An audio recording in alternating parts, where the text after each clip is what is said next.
Olá, seja bem-vindo a mais uma videoaula do Planilheiros Brasil. Hoje vamos falar sobre como criar uma expressão M no Power Query para validar dados de CNPJ.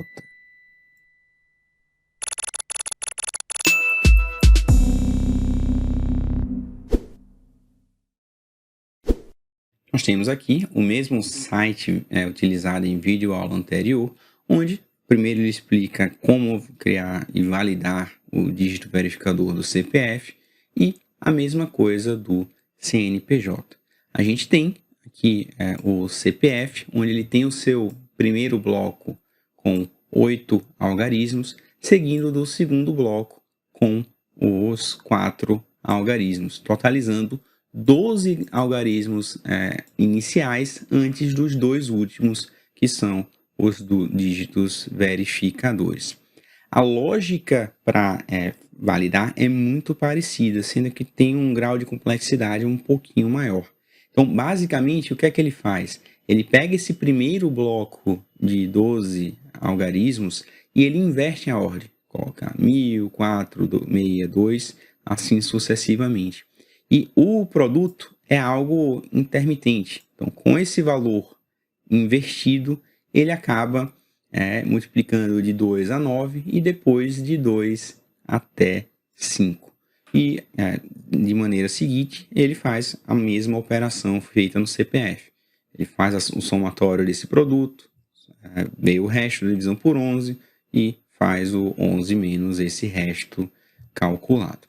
Então, como que a gente adapta a funçãozinha do CNPJ que a gente utilizou para aplicar essa regra? Então, eu tenho aqui a funçãozinha que a gente fez no próprio CPF, eu vou duplicá-la, tá? Então, vou chamar aqui de exemplo valida CNPJ e nas etapas aplicadas eu vou fazer as devidas correções, tá? Então, minha fonte não vai ser o meu CPF, vai ser o meu CNPJ, também outro parâmetro já previamente criado e também com o valor do gabarito. A gente consegue selecionar os números e completando com zeros à esquerda, sendo que aqui eu tenho 14 dígitos ao invés dos 11 do CPF.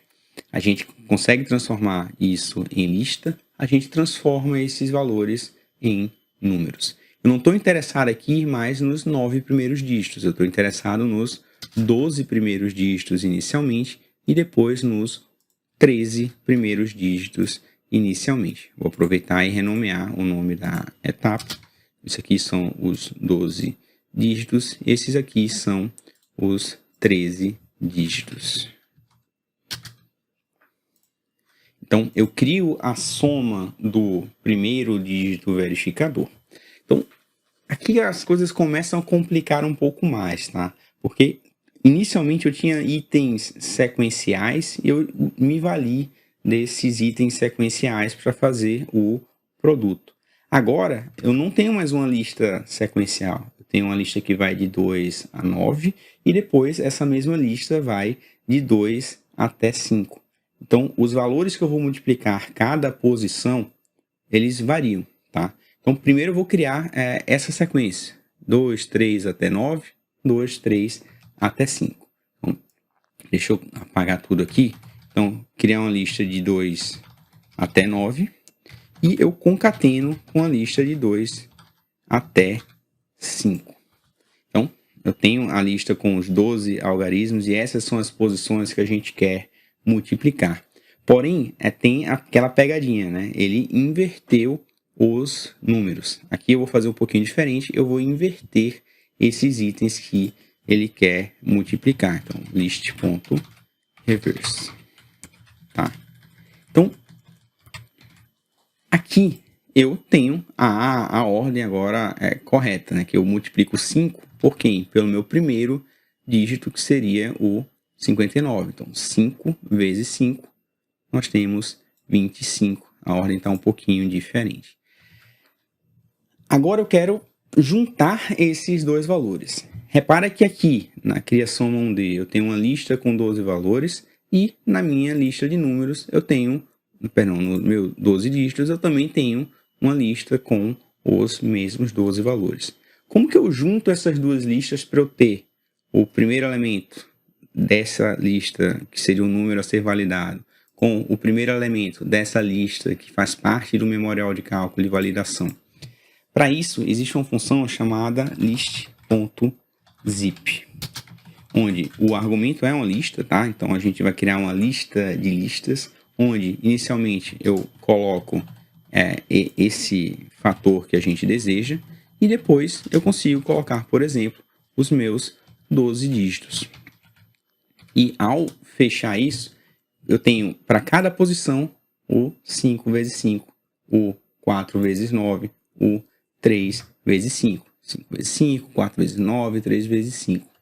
Então, dessa forma, eu consigo fazer o produto desses itens dessa respectiva lista, e também eu consigo fazer o somatório propriamente dito. Então, deixa eu só desindentar aqui para ficar um pouco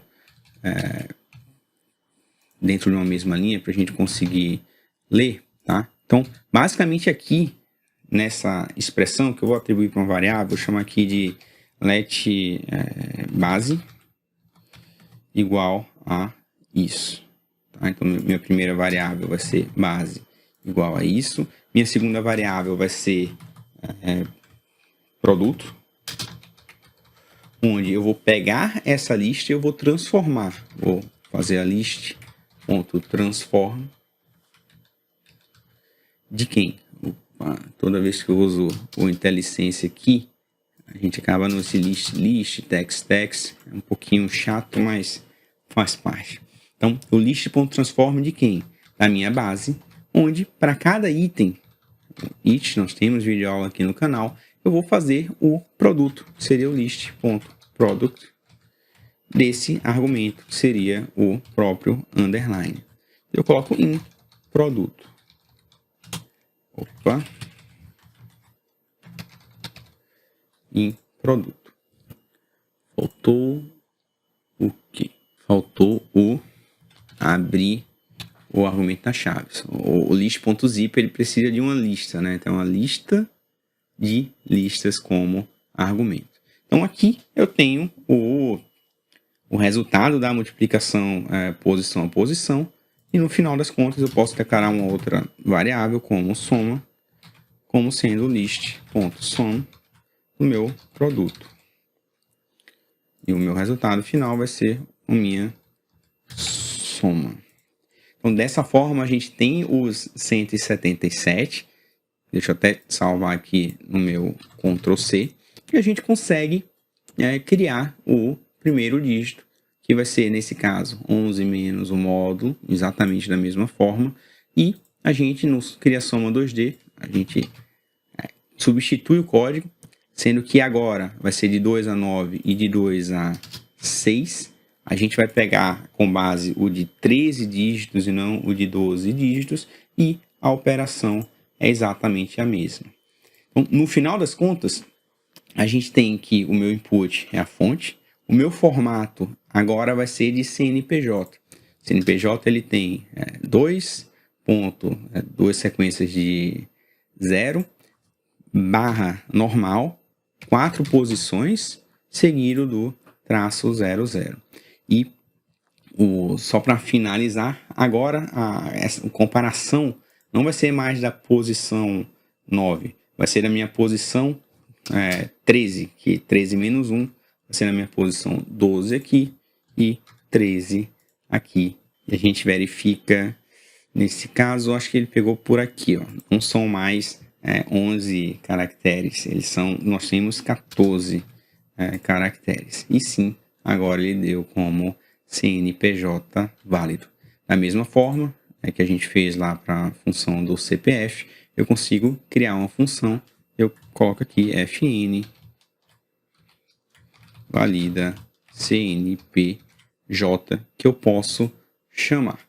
Repara que tanto no CPF como no CNPJ, o output está sendo um registro, tá?